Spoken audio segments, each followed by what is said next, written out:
It's a new angle, and you'll be surprised at what is actually holding up my phone right now. So I have my little white cabinet, I have my foam roller, 2 books, and it's leaning up against my moisturizer bottle.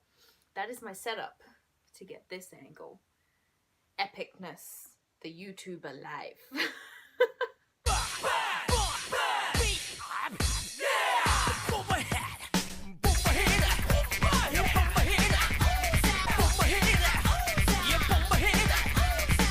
Hey guys, hope you're all amazing, and if you are not, I hope my video puts a smile on your beautiful faces and makes you laugh. We are here for Lohali's wrap up for his 30 for 30 April manga challenge.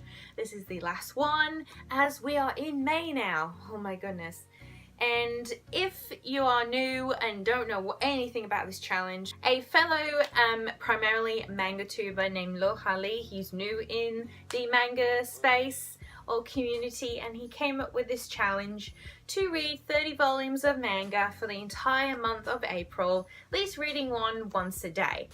And I really initially wasn't going to take on this challenge, but then I decided, what the heck, let's just do it, because I feel like this would be the kick up the butt I need to get my reading ass back in gear. And I can fully say that I accomplished this fully. In this wrap up, I will only be talking about 4 books. 2 of them are 2 series that I have fully completed. They took up most of my remaining days. And the other 2 are just single volumes to continuing series that I'm reading, or one of them I read volume 1 a long time ago, but I decided to revisit it. Let's stick right into the manga. I think we're going to get right into the completed 2 series that I managed to complete during this April month. Because in total I've completed about 4 series during the month of April. That is a massive feat for me. Massive in terms of reading. The very first series that I completed, which you've seen come up a couple of times in one of my wrap-ups, can't remember which one it was, and that was Library Wars. And I think this took me about an extra 3 or 4 days to complete. Library Wars is a series I highly encourage any book lovers to just read, give it a go. Library Wars was a series that I picked up years ago at the library, volume 1, and I think I started reading it. I thought it was boring, and then I didn't go back and revisit it, and somehow now, more open mind, not as I did back then, I thoroughly enjoyed this series. I loved what it was about. Obviously about libraries, about books. It hit home for me. When I first moved here, you know, me and my family, we relied on the library a lot to use their computers. And something I came to really appreciate about the libraries here in Australia. They're just massive. And the libraries where I, lived in the UK, they were pretty small. Or the one where I lived was really small, and it was just astounding the moment I first walked into the library here, and that they had a section for anime and manga. It was a surreal moment for me, and this series just reminded me of that. Library Wars is a hilarious concept. It is about libraries and books with a military twist. It is hysterical. It's one of the main things I loved about this series, how far it takes it. So the story focuses on our main protagonist, Itsuki Kasahara. She, ever since she was in high school or middle school, I think it was, she wanted to join the Library Defense Force because there is a government within the plot that wants to reduce censorship. It wants to take away all the books in all the libraries across all of Japan. One of the soldiers belonging to this government agency was about to take away a book that Itsuki really treasured, and then little does she know, the person in charge of the Library Defense Force, the first commander, which is Dojo, he saves her, and she never catches his name. She just calls him ever since then her prince, and he became this beacon of inspiration for Itsuki to join the Library Defense Force. And it is about her reuniting with Dojo that she doesn't know yet at the beginning that he is the prince that saved her, blah blah blah. And it is about her integrating in this team, and it is about the crazy missions and the crazy times that this library defense force deals with. It gets very political. There is definitely an all-out war with books here. Main protagonist Itsuki really grew on me. She really grew on me. Such a passionate protagonist that I felt was perfect for this story. She makes a lot of mistakes. She acts without thinking and gets herself into a lot of trouble. Dojo has to save her a lot of the time. She's a massive crybaby, but she grows on you through the series.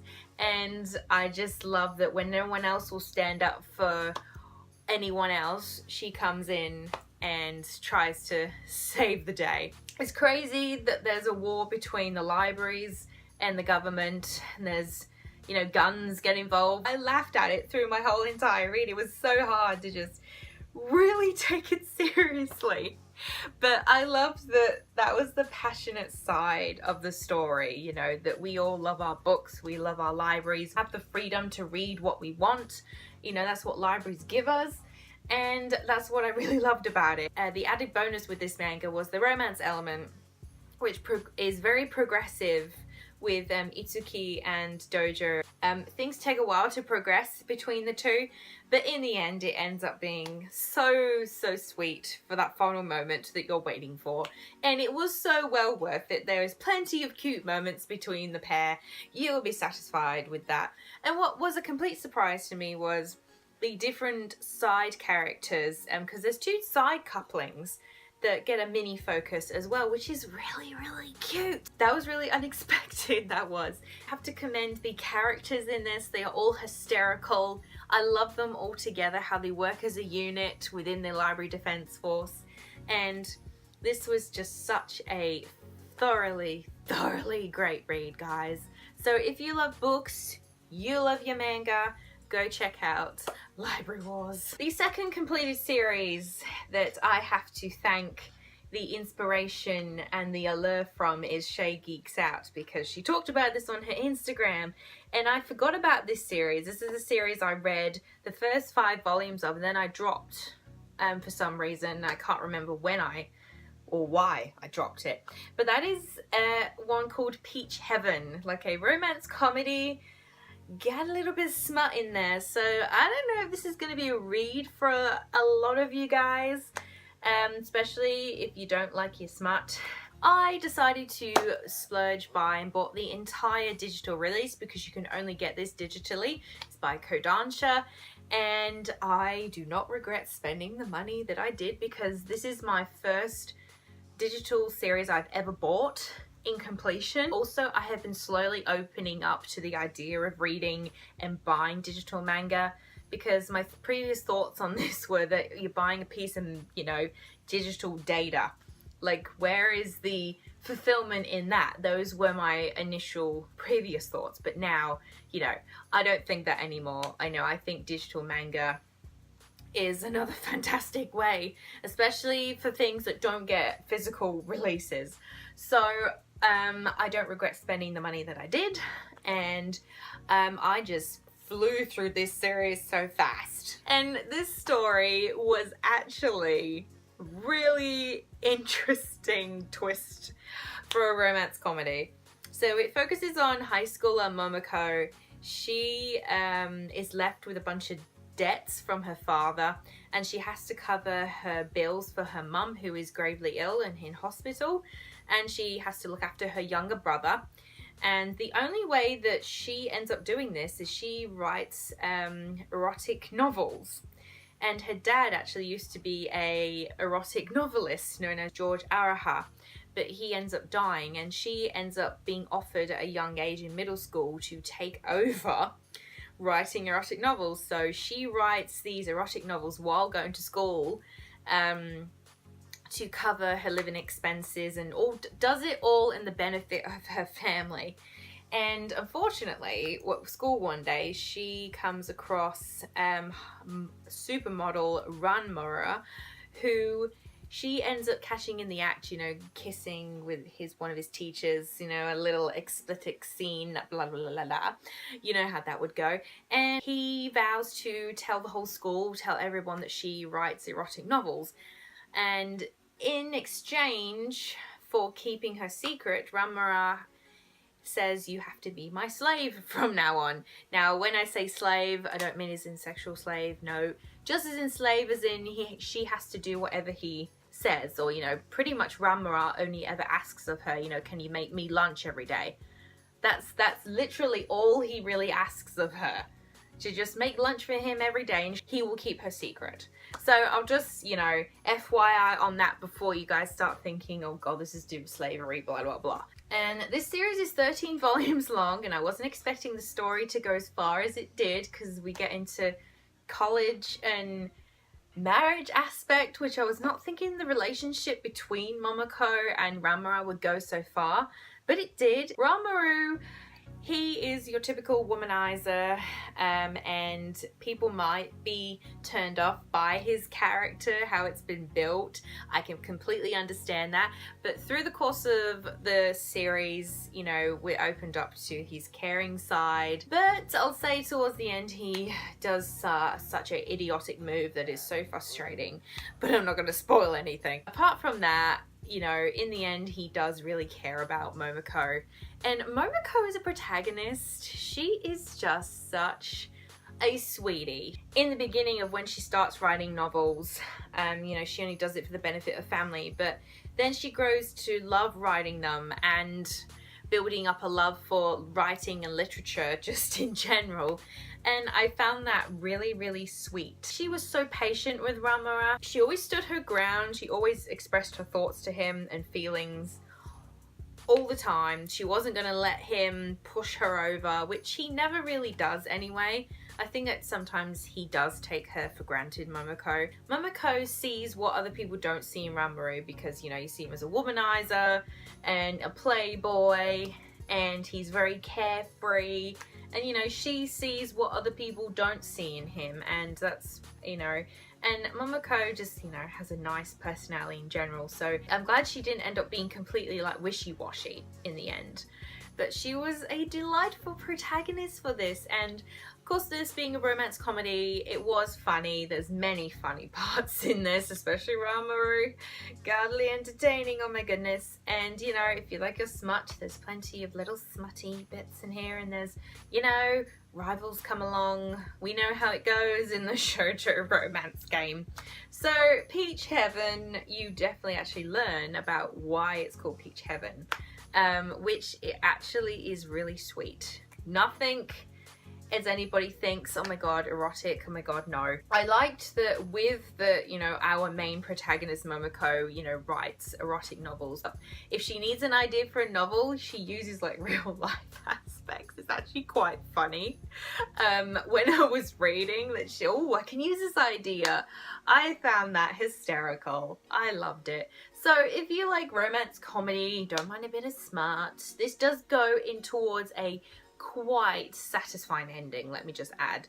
If you like all those things, definitely give Peach Heaven a read. So those were the two completed series that I completed, and now I'll go on to the two continuing volumes that I read also on top of this. This one is a series I seen the anime for, absolutely loved it. This was back in 2015. I've always wanted more, and that is Gangsta. Look at this cover. This is actually a Viz Media signature. I did not realize that Viz Media actually did signature releases like this. And let me just say, Gangsta is one of the most shadiest, gritting gangster series I have ever read in my entire life, and I love it for these factors. And I was so sad back in 2015 when it only got season 1 and Manga went bankrupt, and then we saw never another season of this because it needed this. The potential in the story, especially covering for our two main protagonists, Warwick and Nicholas. Oh my god, untapped. And definitely for this series, you need to go to the manga. Just revisiting this volume reminded me why this series is so good. This story focuses on known as the Handyman, which is this is Nicholas, who is deaf, and Warwick. And they take on jobs that nobody else wants to take on. It is a pretty poor scum city setting that these guys live in. Everything's pretty corrupt, you know, mafia, gangster, you name it, everything's in this. And, you know, they take on the jobs nobody else wants to do, especially the police. The police, you know, particular cases that they don't want to deal with, they chuck them at these guys. And, you know, they deal with the worst of the worst. You think the police deal with the worst of the worst. These guys deal with much worse. They end up taking on a job that definitely Nicholas and Warwick were not prepared that would be so in deep. It is an in-deep job that carries on into the plot. And while along this, they take in a prostitute named Alex as well, who joins the team, and I end up really liking her a lot, learning about her. And obviously, you learn more about Warwick and Nicholas, their background. That is pretty messed up from what I remember in the anime. It's been so long since I've seen it, but it is so good. A interesting aspect to this gangster series, we have people known as tags, and Nicholas is known as one of them. They got special abilities than your average human, and tags are very dangerous in this series. And Nicholas is a special one, and there's many, many others. So let me just go over one of the main things I love about this series is the artwork. The artwork in this is insane. So look at this bit of Nicholas. Yes. I've had a massive, massive thing for Nicholas for ages. He is just not your typical gangster. He swings around a sword. He knows how to swing around a sword. And it's just insane. And this volume was so gritty, shady, alluring, all the excitement you could want. This is something definitely I'm going to collect at some point. But yeah, just... you need gritty gangster, is it? This is one of the best gangster stories I've ever read. You need to read it, guys. The final volume of manga that I read on my very last day, I wanted to continue the gritty factor for some reason, and that was Devil's Line. This is volume 4 and the book is upside down. Woohoo! This volume was so good. So good. Where I wanted the plot to go, it went there in terms of the criminal element in this to do with devils, and also in terms of Anzai's and Tsukasa's relationship. I'll just go briefly over what the story is about. In this world setting, there are creatures known as devils, and here we have the focus of Anzai, who is half devil, half human, and devils are not that greatly accepted into society, but it is legal. You can actually have intercourse with them. It is a legal thing. There are human and devil couples, and Anzai works for a devil group, we'll call them, and he hunts down any devils, devil hunters who are, you know, committing illegal acts of like terrorism, involved in drugs, blah, blah, blah.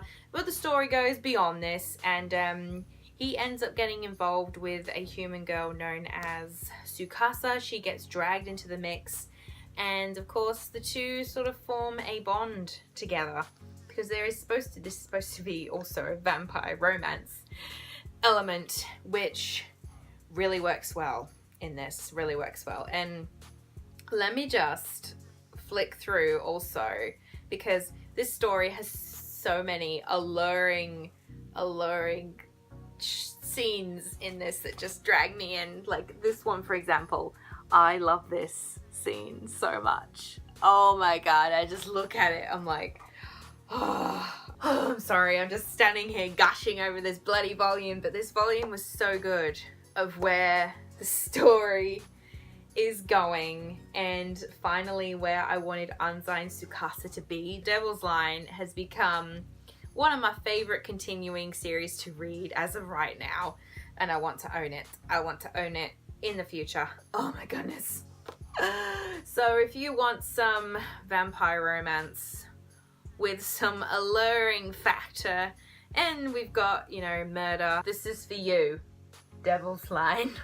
That concludes everything I read during week 4 of Lohali's 30 for 30 April manga challenge, and we are at the end. To say how I feel about doing this challenge, it has been so beneficial for me. It truly has. I have discovered so many more fellow manga and anime collectors, obviously particularly manga collectors, and I've discovered new series to read, new series that I would love to continue. Definitely, like, one of those has been Devil's Line. Definitely there's World Trigger that I wouldn't continue. There definitely is After School Charisma. But the most benefit for me is that it's going to make me want to continue to at least daily read or every second day read manga. And I think this is the kick up the butt I needed to, you know, really get back into reading manga on, you know, hopefully a daily basis. Depends on how real life goes. You know how it is. But I think I'm going to take a break, probably for maybe a couple of months from manga challenges. I feel like a little bit worn out at the moment. It was such a great time. I hope to, obviously during the course of the year, participate in some other manga challenges, some kind of challenge. But yeah, it's always a fun time. I've learned why these challenges are so fun. So thank you, Lohali, for coming up with such a fun manga challenge. But I hope you guys enjoyed all of these wrap-ups that I did. And, you know, I feel like I accomplished a lot talking about a lot more manga, which was still the goal of this year. Now, in terms of how I'm going to go about talking about manga continuously, I'm still figuring it out. I should mention, in one of these wrap-up videos, I mentioned about making Sundays my weekly days to do videos, and I think that's what I'm going to do. Every Sunday from now on, hopefully I'm going to have a video out. Always, you know, check mostly out on my Twitter is when I'll update about if I'm going to have a video out or not. But the aim is every Sunday to have a video out / late Mondays, because I would love to keep up the momentum of at least one video a week. That would be nice. So we'll see how we go with that. But hope you guys enjoyed. As always, things are down below, and I'll see you guys in the next video. Bye bye for now.